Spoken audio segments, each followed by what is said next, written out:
Muy buenos días a todos, geógrafos. Hoy es 22 de enero, han pasado 14 días desde que comenzó las nevadas aquí en la cumbre de Tenerife y he venido aquí arriba para responderme a mí mismo una cierta preguntita. ¿Todavía hay nieve en el Teide? ¿Todavía hay hielo en el Teide? Y sobre todo la otra pregunta que quería responder es ¿cómo puede llegar a durar tanto unas veces la nieve y cómo otras veces se nos va tan rápido? Esa es una de las preguntas que vamos a ir respondiendo a lo largo del vídeo, por la que quiero que se queden hasta el final.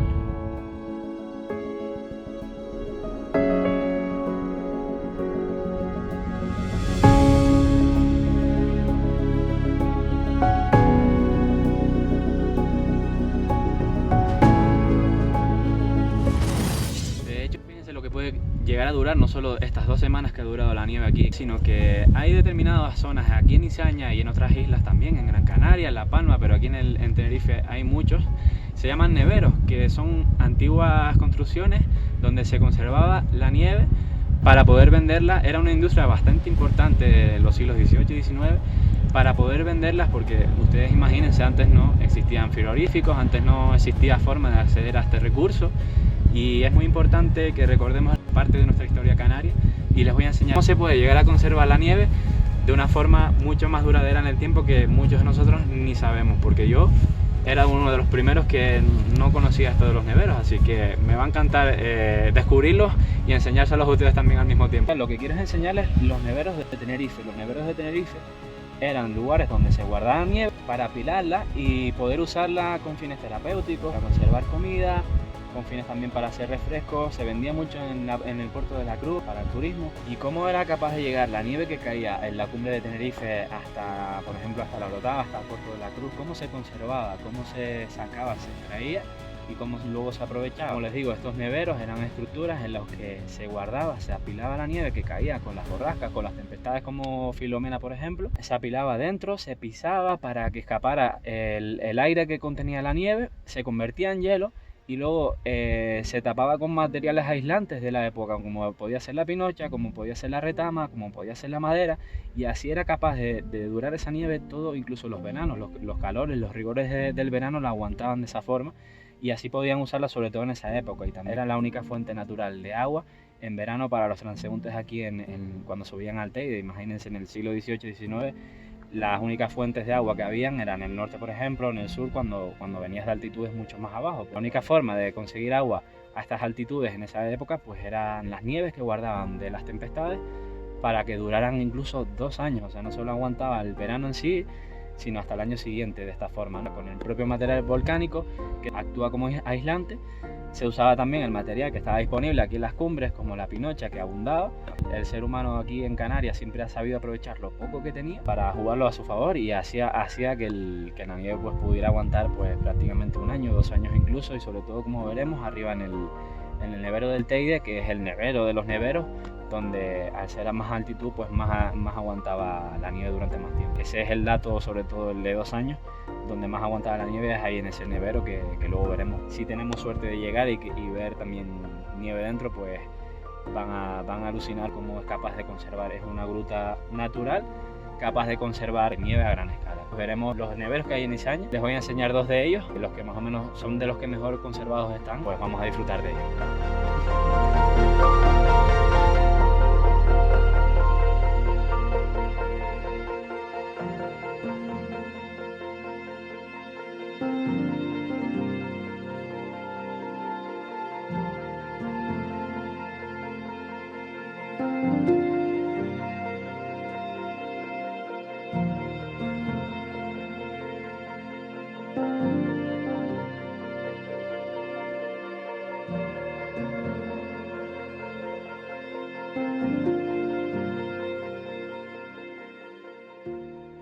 Pues bueno, al final he podido encontrar uno de los neveros más importantes que tiene aquí Izaña.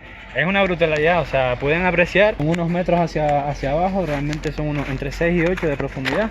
Imagínense el volumen de agua que puede caber aquí dentro, ¿no? Es realmente la forma que se podía guardar la nieve, el hielo durante todo el año.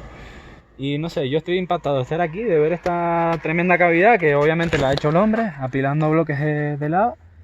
Y la cantidad de nieve que se podía aquí amasar hasta que fueran creando bloques de hielo a base de pisarlo. Obviamente se iba rellenando con la nieve de los alrededores, que como ven aquí abunda, con palas, con material iban tirándola hacia abajo hasta que la rellenaban y iban separando también por capas, ¿vale? Para luego a la hora de sacar, extraer bloques de hielo, se fueran facilitando diferentes alturas y al ir cortándolo, fueran extrayéndolo de una forma que pudieran luego transportarlos en mulas, sobre todo. Es una parte de nuestro pasado que está justo aquí al lado de la carretera, que mucha gente seguramente haya venido estos días a disfrutar y no sabe ni siquiera que está esto aquí, y quería rescatar este pedacito de historia de lo nuestro, ¿no?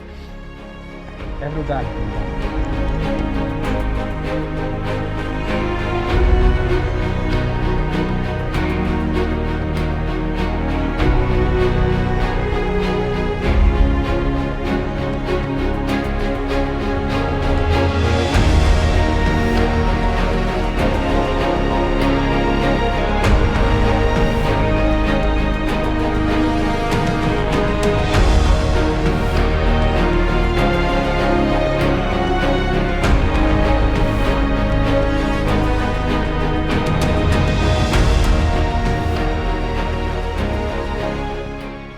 Y fíjense una cosa que quiero enseñarles, esto que está desprendiendo la vegetación con el deshielo, ¿vale? Esto está cayendo todo con el deshielo de la propia vegetación, de la sencillez, la nieve que había caído con la vegetación, ¿vale? Se van formando estas formas.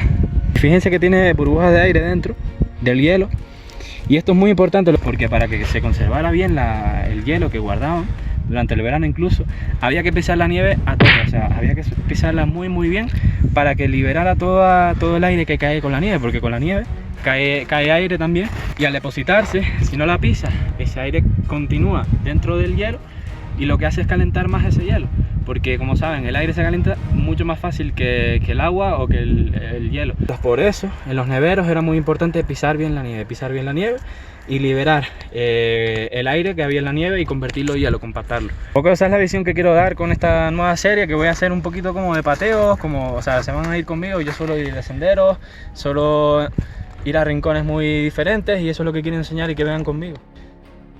Hoy en día la caída de nieve en nuestras cumbres sigue siendo motivo de alegría y emoción por parte de los canarios que viven en islas como el Tenerife, La Palma o Gran Canaria, aunque los motivos son diferentes en la actualidad respecto de siglos pasados. La nieve más superficial y a cota más baja era la primera que se recolectaba, la depositaba directamente sobre el terreno, al ser la primera que desaparecía con el transcurrir del tiempo. El aprovechamiento de esta era limitado y obligaba casi a diario a tener que subir a mayor altitud para conseguirla, hasta que solo se conservaba la nieve del interior de las grietas naturales, situadas obviamente a mayor altitud y más alejadas de la población. ¿Cuántos neveros hay? Hay dos grandes en Izaña, como les he mostrado. Hay otro en Montaña La Negrita, en Volcán de Güímar y en Pozo de Malabrigo, los términos municipales de La Orotava, Arafo y Güímar, donde llegaron a haber 19 pozos documentados, aunque también se explotó económicamente pozos en las islas de Gran Canaria y La Palma. Estos pozos de Izaña fueron declarados en 2009 bien de interés cultural con la categoría de sitio etnológico. La cueva del hielo funcionaba como nevero. Es una cueva que en realidad es parte de un tubo volcánico del cual se hundió su techo, quedando un hueco por el que se desciende al fondo mediante una escalera de metal que ya no está. Esta cueva está situada a 3.400 metros de altitud, tiene 55 metros de largo, 9 metros de altura y unos 15 de ancho. Se trata del nevero, por tanto, a mayor altitud y el que mejor conservaba y durante más tiempo el hielo. El fondo del pozo estaba forrado con un tablado de madera para permitir el drenaje. Ahora mismo a las 7 de la tarde prácticamente, en la cueva del hielo, señores, por fuera de la cueva del hielo. Obviamente está tapada, pero nada más que el esfuerzo que supone subir aquí, el esfuerzo que supone simplemente poder verla. Fíjense, o sea, no se va a apreciar bien, pero yo estoy viendo una gruta por ahí para adentro, bastante profunda, y de hecho está datada, hay gente que ha entrado, etcétera, y 15 metros de largo. Pues este era el punto final del día. Se nos ha hecho tarde, hemos sufrido y por eso ha valido todavía más la pena. Ha sido una auténtica locura de día. Hasta aquí llega el vídeo de hoy, geógrafos. La cueva estaba cerrada, pero estoy muy contento por todo lo que le he podido enseñar. Y nos vemos en el siguiente, no se lo pierdan.